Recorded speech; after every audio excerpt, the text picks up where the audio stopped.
Troisième édition ce soir de cette dégustation de vin qui a pour thème Accord Mets et Vin, avec Philippe Lapéry, qui est crinqué, qui est prêt là, à vous faire découvrir des choses ce soir extraordinaires. Un événement qui est rendu possible grâce au Fondation Pierre Perrault. Le fonds a été créé en mai 2010 et supporté administrativement par la communauté du Grand Québec. À ce jour, cette fondation, Pierre viendra nous dire un petit mot dans un moment, a distribué plus de 200 000 $ à plus de 30 organismes.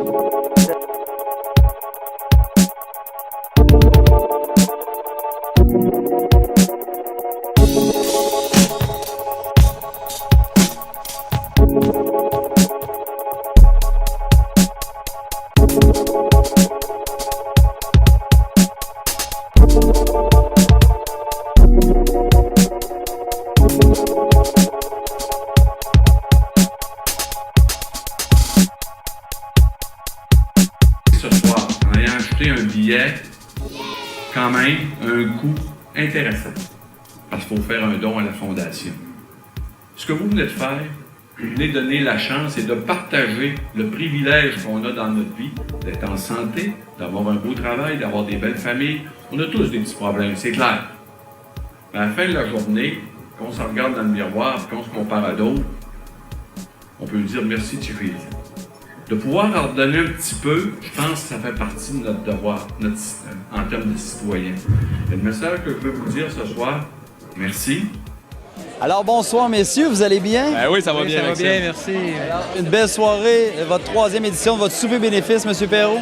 Oui, c'est ça, c'est la troisième édition. On est presque complet. On apprécie beaucoup la présence de Philippe avec nous et les gens s'amusent et ont du plaisir ce soir. Et vous, de votre côté, qu'est-ce que vous nous proposez côté vin?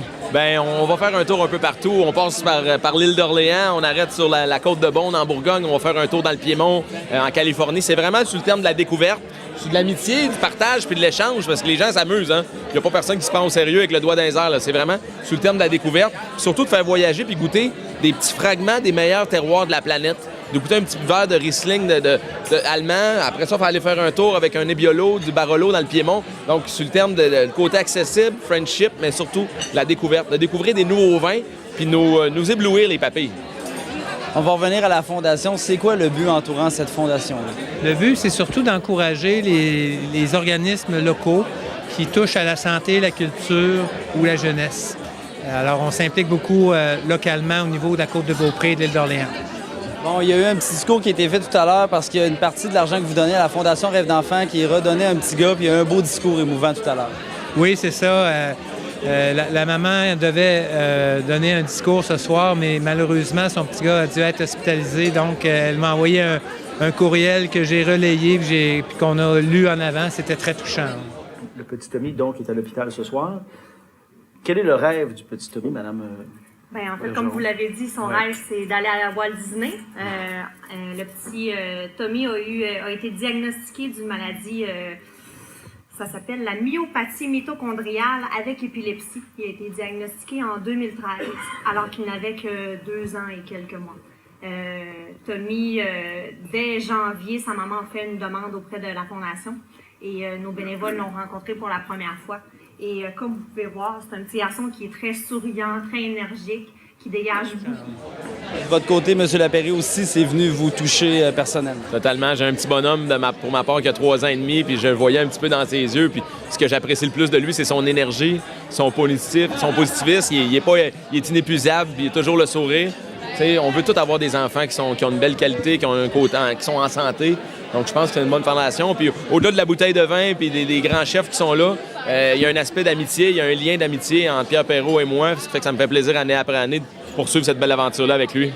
Bon, on a parlé qu'on s'implique énormément au niveau de ce qu'on redonne à la communauté du côté de la Côte-de-Beaupré et de l'île d'Orléans. Mais à qui ça revient exactement? Là, on les nommera pas tous, mais quelques-uns. On peut penser, exemple, à la Fondation François Lamy, à la Fondation L'Hôpital Sainte-Anne-de-Beaupré. On peut penser au CPE Les Lucioles à l'île d'Orléans, des organismes à petit budget pour qui un don de 1 000, 2 000, 3 000 peut faire une grande différence dans leurs opérations quotidiennes. Bref, jusqu'à maintenant, c'est une très belle soirée. Ah, tout à fait. On s'amuse. On voit les gens qui ont des sourires, les chefs, l'espèce d'esprit de camaraderie qu'on retrouve en arrière, de se retrouver un 6-7 chefs comme ça, des chefs de renom. tout le monde a le sourire sur les lèvres. On voit les gens autour des tables, ils ont bu un petit verre de vin. Tout le monde a du plaisir. Beaucoup de gens vont carrément coucher ici pour ne pas prendre la voiture. Donc, c'est une belle soirée. Puis je vous souhaite encore une longue série de plusieurs millésimes de la Fondation Pierre Perrault parce qu'ils sont capables d'amasser des fonds pour des causes qui tiennent à cœur, surtout par le biais de la bouteille, mais toujours dans un côté intéressant. C'est très... On voit souvent des tournois de golf, des choses comme ça, mais des soirées dégustation. Je pense c'est un peu le boulot du marchand de bonheur. Ils amènent du plaisir aux gens par le biais de la bouteille et de l'assiette. Donc, c'est à deux tranchants, c'est formidable.